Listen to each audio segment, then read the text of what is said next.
Hello, my name is Abigail and welcome back to my channel.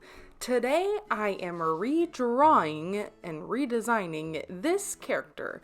So she is supposed to be Saturn as a person, and I originally drew her in 2020 because in 2020 I was trying to do this 100-day challenge, and my challenge was to design a character every day for 100 days. A little hint, I never actually did it. I was very steadily trying to do it for a couple months, and I could never quite get there. It was not the best. I've definitely thought about doing it again. Anyway, I loved this idea for Saturn. I really did like her a lot. So I did not like, however, the little outfit thing I chose for her. So that's why I kind of wanted to redesign her a little bit, because I really wanted to see a bit of a different outfit. So I did change her pose a bit, even though I did like the pose from before. I put her arms out a little farther, almost as if she is holding the ring, kind of controlling it. So yeah, it was very fun. I really enjoyed this, and I hope you enjoy watching it. So I am sketching with a Prismacolor Col-Erase colored pencil in the color Rose, I'm pretty sure. And the other pencil next to me, which I use a little later on, is a Prismacolor Col-Erase colored pencil as well in the color Tuscan Red.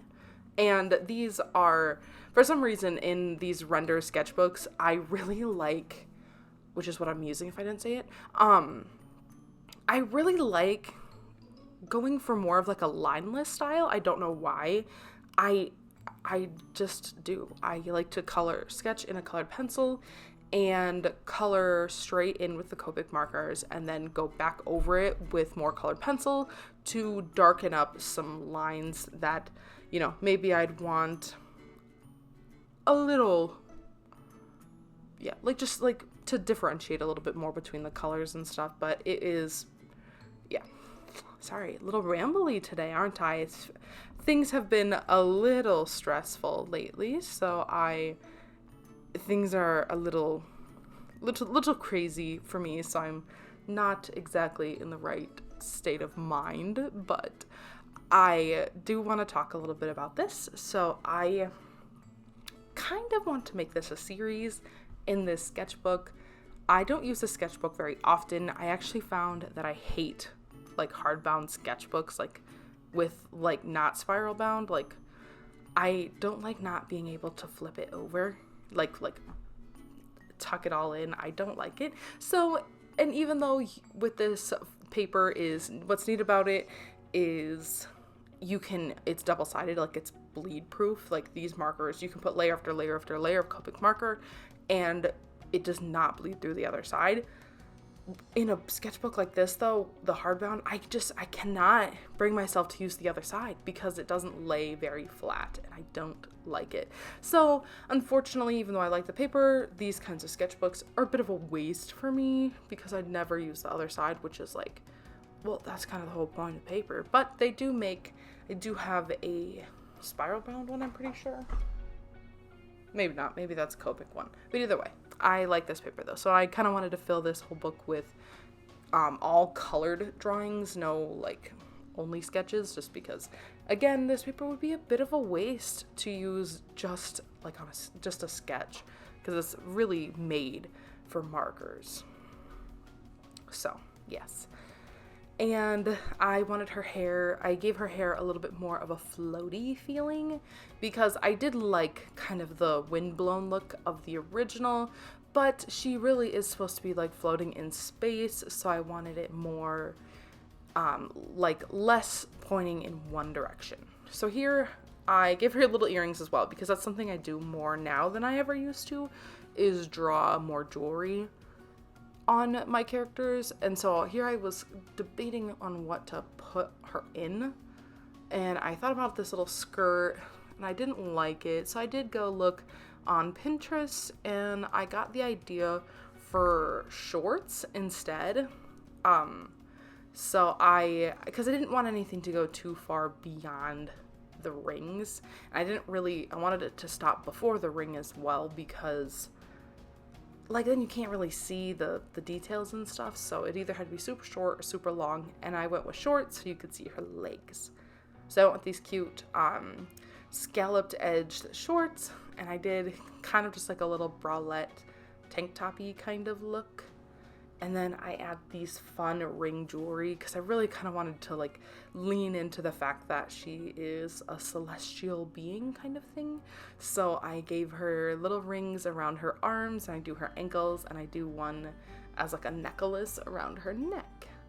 And I do carry over a lot of the details from the original piece, so I use a lot of the same colors. This one does end up being lighter. I don't use the brown as much as I did in that one. I use more of the oranges and the yellows, but I think it fits the overall attitude of the piece, because the original, she had her mouth closed and she was like more central, you know, her look was very, you know, she wasn't like showing a lot of anything, she was just kind of floating there, whereas the way she looks in this one looks a little more intentionally like fun, like youthful almost, like she's holding the rings up herself and she's got like her foot like kicked out as if she's, you know, kind of floating, her hairs all over, so more fun.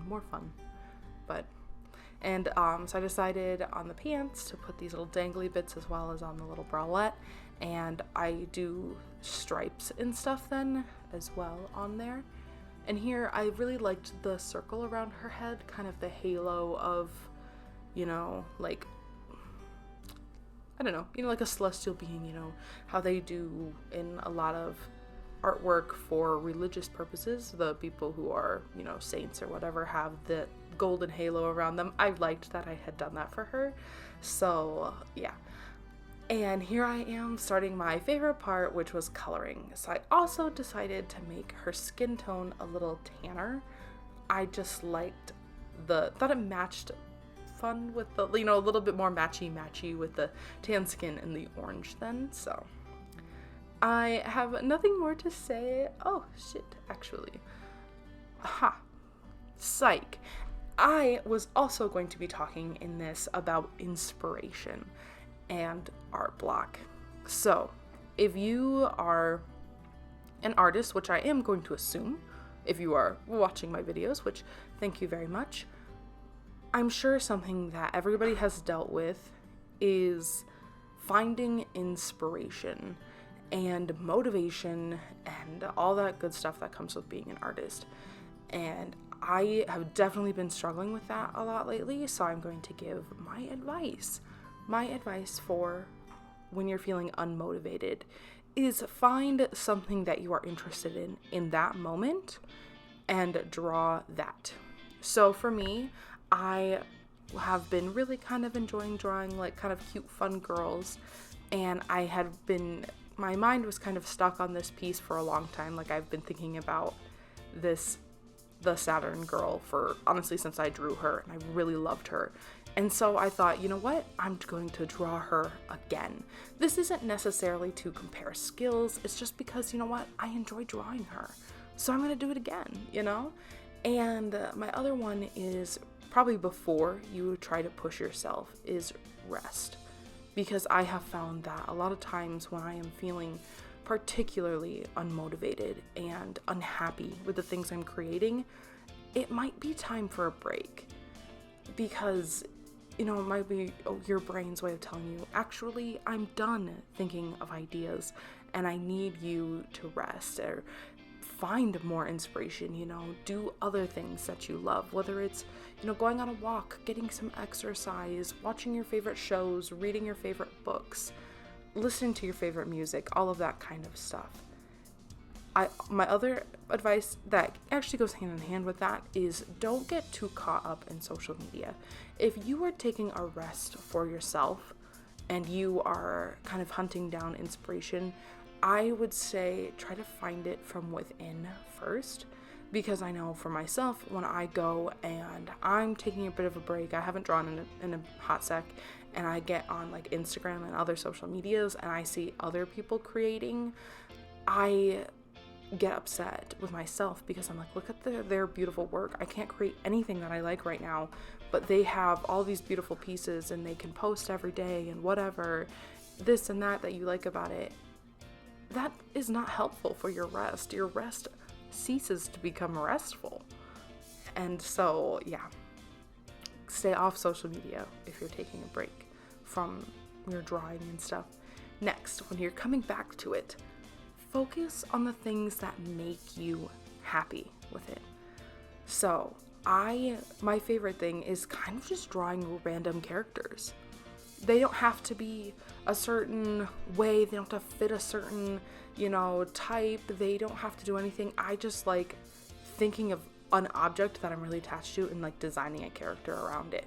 My most recent post on Instagram was I have been daydreaming about this big coat that like it's like kind of a normal coat on the top, but it's like really, really long, and like when you walk in, kind of like vampires in their cloaks, you like kind of toss it, hold it up and cover your face or something, like you can, like it's just really big like that. So I decided to draw it, and then I drew this fun little girl character design with it, and I filled the whole page of her, and she had these bomb-ass sunglasses and stuff. It was really fun, and I was not focusing on trying to make it the best. In fact, it does not look great next to all of my other recent posts and stuff, but it was the thing that was making me happy, and it was so fun to do. And that was the piece I did before this one, and I think this one actually was really fun. Like, I loved the way I colored it. I sat down and cranked this bitch out in like an hour, and that is surprising for me because I don't know, it takes me a long time sometimes, or if I go fast I don't like it, but this time I just sat and I did what I wanted, and it was great.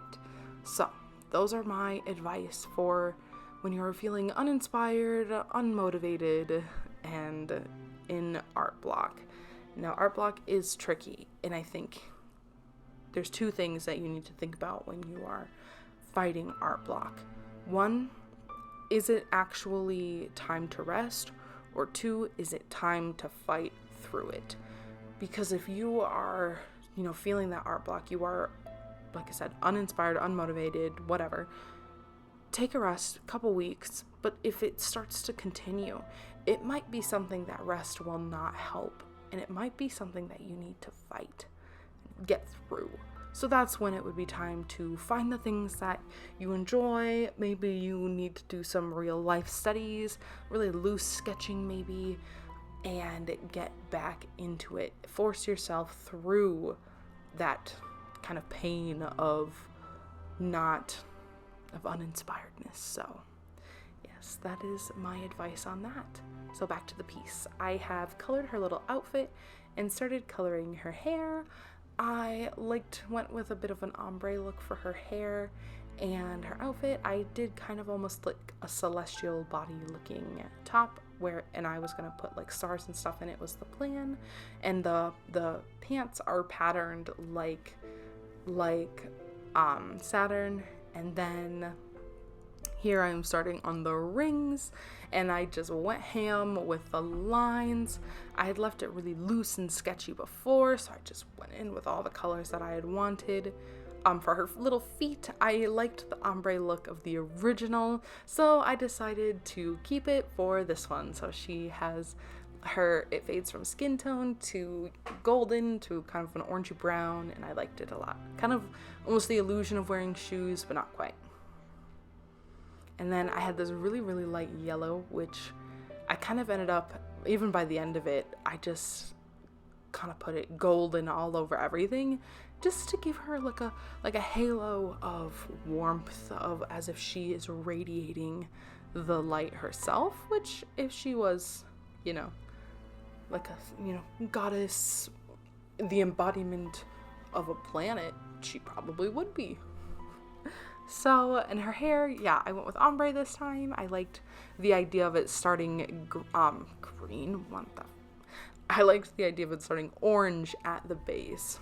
And I do go in with some colored pencils later on to add a little bit more kind of depth and stuff. So here too, I used a bit of a darker yellow to put more strands of hair in. And here is that Tuscan red colored pencil that I was talking about earlier. And here you can really see the details. I kind of carved them back out because I'd sketched them in pencil and then they got all blended together a bit with the marker, and here I am pulling them back out so you can focus on what is important. Her face, her chin, her shoulders, and all the other little details that I love very much so. So I am going to let the music play for a little bit while you watch me begin to put the finishing touches on this piece.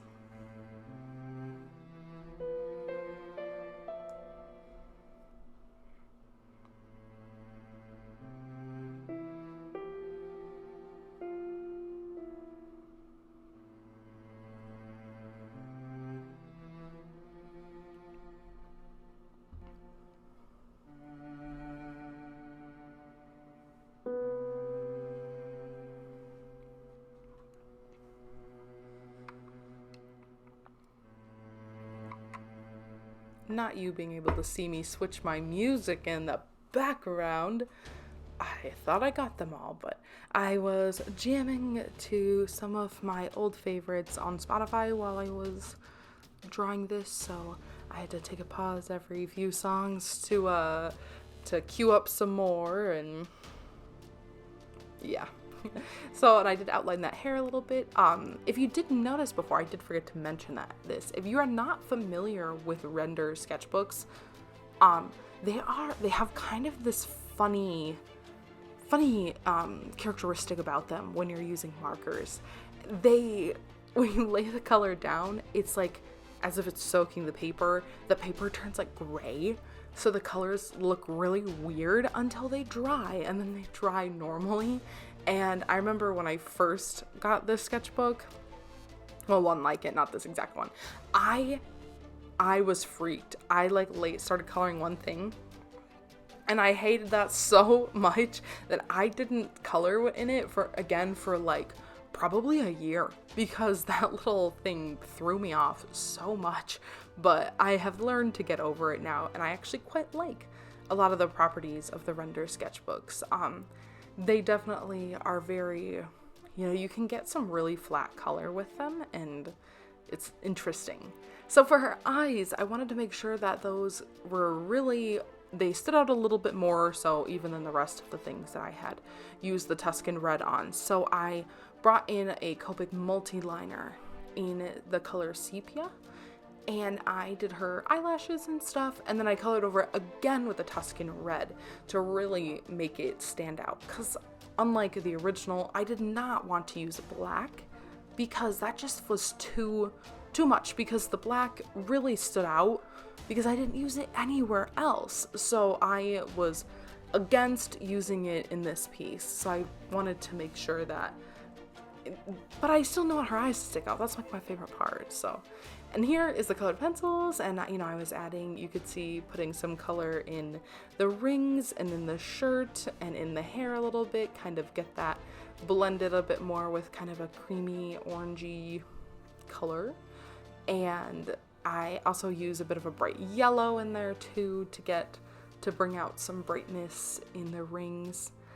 This is my favorite little purple color. I use it a lot for like shadows. I don't know why. It's just something about it is on top of Copic is like my favorite thing.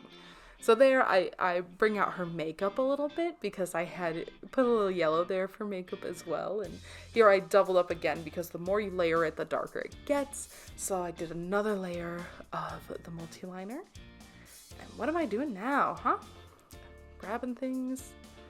Yes, I go and I outline then these little hanging bits. I knew I wanted them to be white, so I didn't mind if I colored them in because I use a white gel pen, which brings me to my next point about Rendr sketchbooks. Is like the paper is almost like an off-white.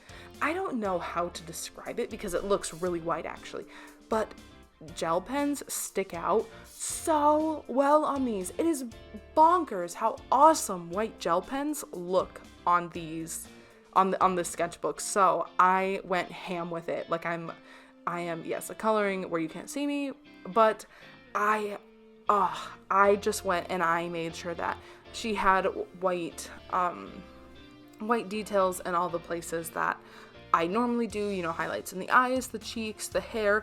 But then I gave her little white freckles all over, and I gave her little stars all over her little rings and her little bodice there, because that was kind of the point, to make it look like space, and the rings around her arms and her neck and her earrings. I didn't have the rings on the little Saturn earrings because I was going to be putting them in white, and I just, look how great it stands out. Like, it even stands out on top of white, like on top of the paper alone, which usually you can't see it. But yes, man, I can talk really fast. So hopefully you guys are getting everything out of this, but my favorite part, absolutely 100%. So, as I am wrapping up this piece, I wanted to put my little 2 cents in there. If you liked this, please like, subscribe, comment. I would love, love, love, love, love to hear from you. In the, down below, I guess, there is all of the links to my socials, which is, I post here about once a week, but I post everywhere else a few times a week. So you can see all the artwork that I create off channel, I guess. And I would love to hear from you there as well. And I hope that you have a great day and are safe. And I hope you're happy. And I wish you the best of luck on your own art journeys. And I hope that you can take something from this and apply it to your own self. And if you're feeling art blocked, you will get through this. You will. It's okay to take a break and let yourself take a break. So I go there on where she's kind of layered on top of the rings. I thicken up the line there so that way she sticks out a bit more from the rings. And I more white because it didn't dry fast enough. I stuck my hand in it. That is the worst ever. I don't know if you've ever done that, but terrible, terrible feeling. And here is that little yellow glow I am talking about that I put all over her. And then I do some details in the golden kind of ring around her head, little shiny bits coming out, and it is done. And I do put a close-up clip at the end, so I do recommend that you stay around to see that, because there is a lot of amazing details in this piece, and so I'd love for you to be able to see it up close. So have a great day, and thank you so much for watching. It makes me unbelievably happy to see any views at all. Thank you. Bye.